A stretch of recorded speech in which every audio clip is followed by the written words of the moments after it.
Hello students, today we will discuss about DNA replication. What is DNA replication? DNA replication means DNA अपनी ही copy तैयार कर लेता है, DNA अपने आप को डुप्लीकेट कर लेता है, ठीक है। ऑटो कैटालिटिक एक्टिविटी है, मतलब खुद ही अपनी कॉपी तैयार कर लेगा एंजाइम्स के हेल्प से, ठीक है। इसको हम बोलेंगे DNA रेप्लिकेशन। और DNA से RNA बनने की प्रोसेस ट्रांसक्रिप्शन, और mRNA से फिर क्या बनेंगे? प्रोटीन्स बनेंगे। क्या बनेंगे? प्रोटीन्स बनेंगे। उस प्रोसेस को हम क्या बोलेंगे? ट्रांसलेशन, ठीक है। और DNA से RNA बनने की प्रोसेस हेटेरोकैटालिटिक, मतलब कोई और बन रहा है RNA। अगर खुद की कॉपी तैयार हो रही तो रेप्लिकेशन और ऑटो कैटालिटिक एक्टिविटी, और ये हेटेरोकैटालिटिक एक्टिविटी, ठीक है। रेप्लिकेशन ऑफ DNA कब होता है बेटा? माइटोसिस और मियोसिस की जो फेज होती है उससे पहले होता है। माइटोसिस और मियोसिस होने से पहले होता है।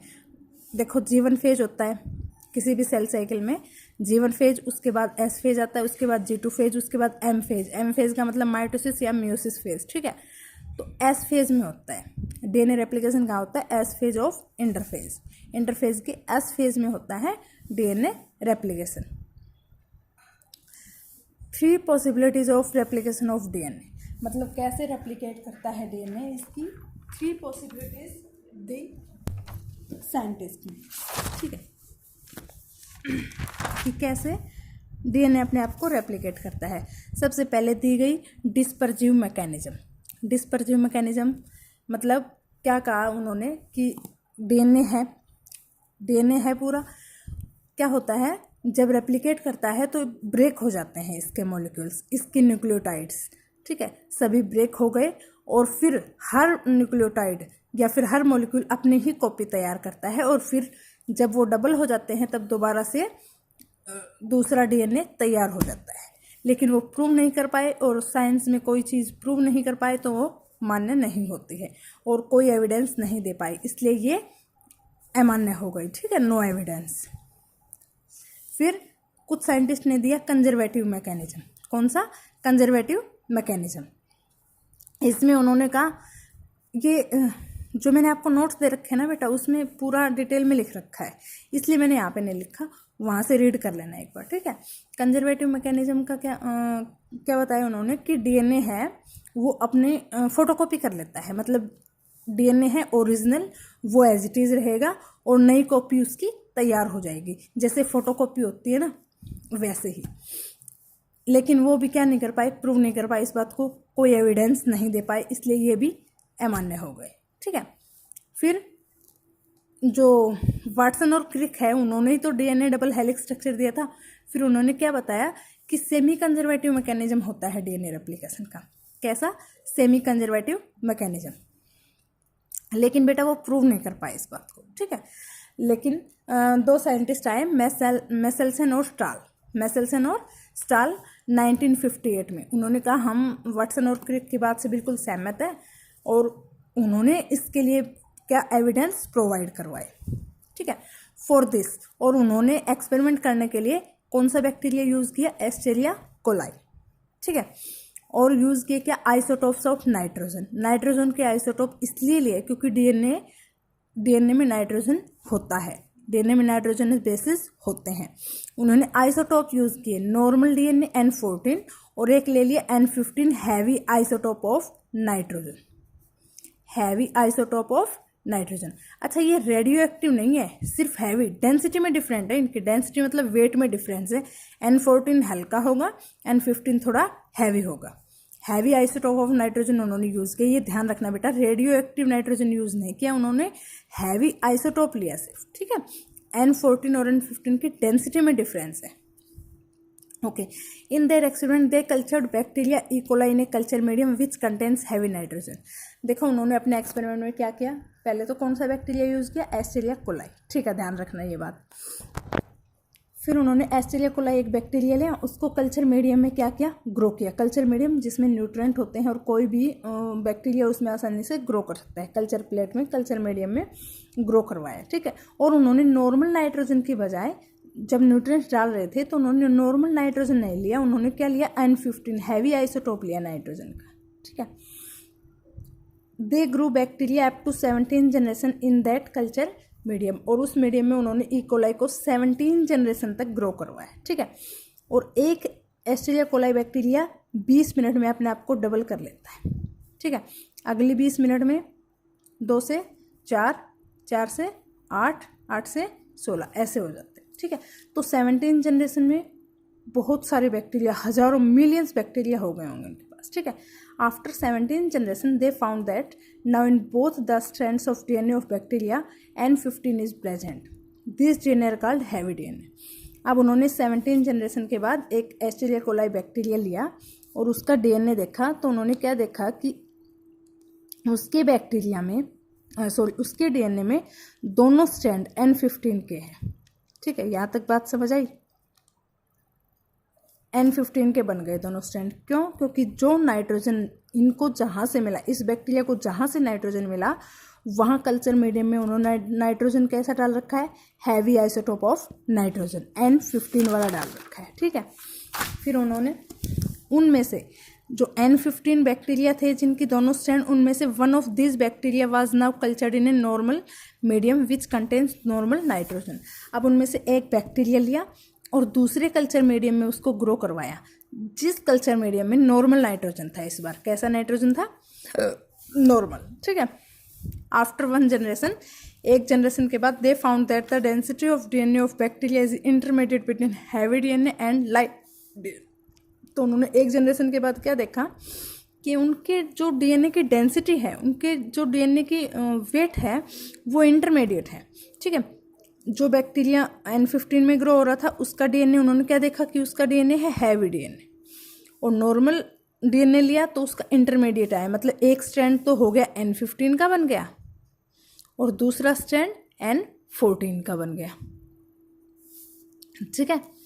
दिस एक्सप्लेन, यहाँ से क्या पता चलता है, these DNA molecules have 1 parental strand and 1 new strand, that why these have intermediate density. यहाँ हमें पता चला कि नया डीएनए रेप्लिकेट होता है तो एक डीएनए, मतलब एक तो पेरेंटल कॉपी रहेगी, ये तो ठीक है, दूसरी जो इसके साथ में बनेगी वो नई कॉपी बनेगी। इसी को हमने बोला है semi conservative mode of replication, ठीक है। ये देखो, जब हमने नॉर्मल में ग्रो करवाएंगे इकोलाई तो उसका डीएनए होगा N14, ये स्ट्रैंड भी और ये स्ट्रैंड भी N14, और जब हम इसको N15 वाले कल्चर मीडियम में ग्रो करवाएंगे तो दोनों स्ट्रैंड इसके N15 वाले होंगे, ठीक है। और जब हमने N15 वाला बैक्टीरिया लेके नॉर्मल वाले में डाला तो फर्स्ट जनरेशन के बाद क्या देखा, एक स्ट्रैंड तो N15 वाला है और दूसरा स्ट्रैंड N14 वाला है। इसको हम बोलेंगे इंटरमीडिएट डीएनए।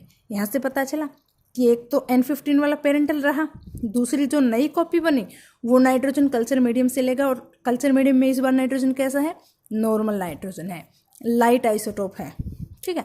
तो ये एक स्ट्रैंड हैवी डीएनए का हो गया और एक स्ट्रैंड लाइट डीएनए का, इसलिए हम इसको बोलेंगे intermediate DNA.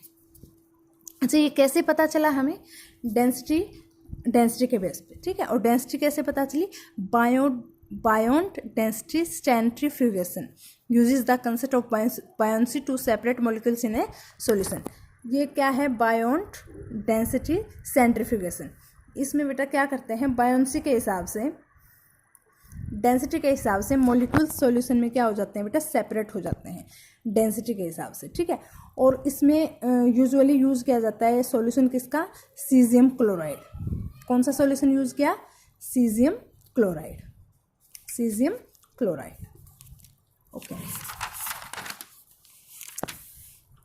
This method very sharply separates molecule and is so sharp that it can even separate different molecular isotopes from one another। और ये जो मेथड है सीजियम सॉल्यूशन वाला, बायोन्ट डेंसिटी सेंट्रीफ्यूगेशन, ये इतना शार्प है कि एक ही मॉलिक्यूल के आइसोटोप है उनको अलग अलग कर देता है, ठीक है।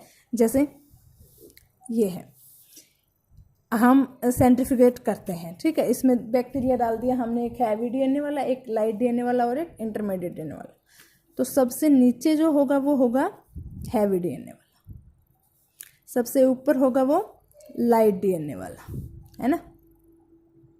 और इंटरमीडिएट जिसके पास एक स्ट्रैंड होगा N14 का और एक स्ट्रैंड होगा N15 का, इसको हम बोलेंगे इंटरमीडिएट। यहाँ से समझ आ गया, ठीक है। कैसे होता है, टेस्ट ट्यूब में सीजियम क्लोराइड का सॉल्यूशन डालेंगे, वो बैक्टीरिया डालेंगे और उसको बेटा शेक करते हैं बहुत फास्टली, ठीक है। और जब उसको निकालते हैं बाहर तो लेयर बन जाती है। हैवी डीएनए कहाँ होगा, नीचे की ओर। हैवी पार्टिकल्स, हैवी मॉलिक्यूल्स नीचे की ओर होंगे, लाइट ऊपर की ओर होंगे, और जो बीच के हैं इंटरमीडिएट है वो बीच में ही रहेंगे, ठीक है। ये था डीएनए रेप्लिकेशन का मोड कैसा होता है, सेमी कंजर्वेटिव मोड होता है, ठीक है। समझ आई बात। सेमी कंजर्वेटिव का मतलब कि डीएनए की जो एग्जैक्ट ओरिजिनल कॉपी है उसका एक स्ट्रैंड रहेगा, पेरेंटल एक स्ट्रैंड रहेगा और दूसरा स्ट्रैंड नया बन जाएगा, ठीक है। अच्छा, एनसीईआरटी में क्वेश्चन दे रखा है, वो देख करके बताना मेरे को, एक सेकेंड।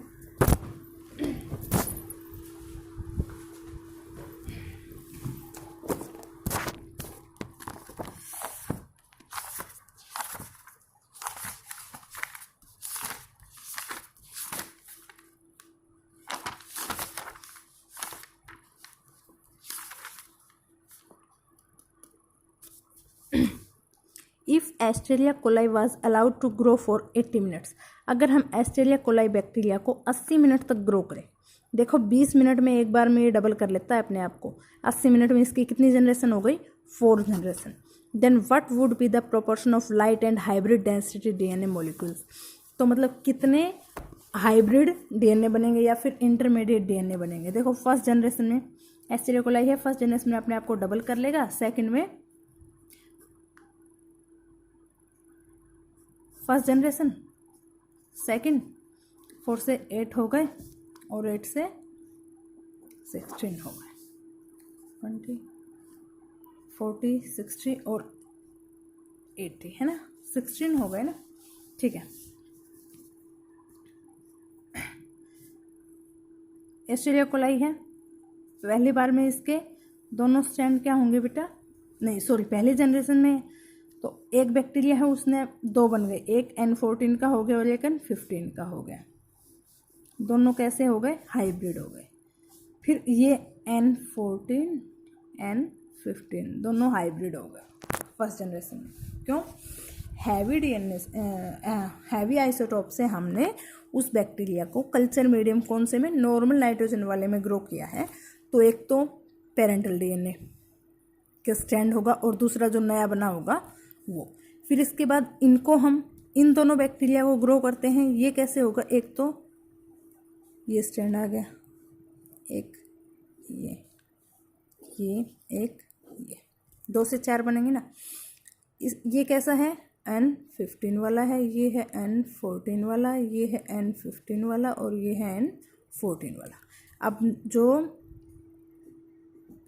नया स्ट्रैंड बनेगा वो कल्चर मीडियम में है N14, ये बन गया N14, इसमें N14, इसमें भी N14 और इसमें भी N14। इंटरमीडिएट कौन कौन से बने, 1 और 2, ठीक है। इसके बाद हम इनको लेंगे, इन चारों से एक एक स्ट्रैंड आ गया, 1 2 3 4 5 6 7 8, ठीक है। अब जो नया बनेगा वो देखो,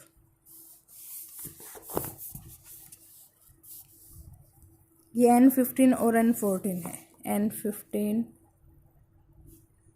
N14 N14 N14 N15 N14, एक सेकेंड, N14 N14। अब जो नया डीएनए नया स्ट्रैंड बनेगा वो N14 का बनेगा, ठीक है। ब्लू वाले N14 के हैं, ब्लू वाले।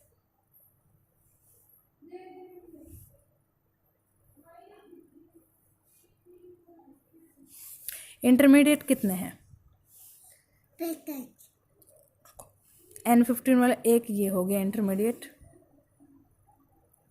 ये नहीं है, ये एक ये हो गया इंटरमीडिएट हमें कितने मिले? 2। अब इस जनरेशन के नाउ फोर्थ जनरेशन, फर्स्ट में 2 इंटरमीडिएट, फर्स्ट जनरेशन में तो दोनों ही इंटरमीडिएट बनेंगे, ठीक है। सेकंड में 2 इंटरमीडिएट बनेंगे, थर्ड में भी 2 इंटरमीडिएट बनेंगे, फोर्थ में देख के बताओ आप कितने बने, ठीक है। करोगे, देखो कितने हो जाएंगे, 1 2 3 4 5 6 7 8 9 10 11 12 13 14 15 16 डीएनए होंगे स्ट्रैंड।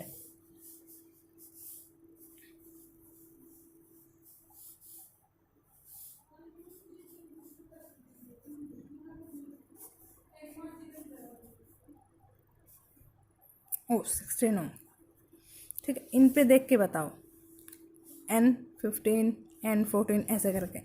अगर समझ आया होगा तो हो जाएगा, नहीं आया तो समझ मेरे को बताना, ठीक है। Thank you.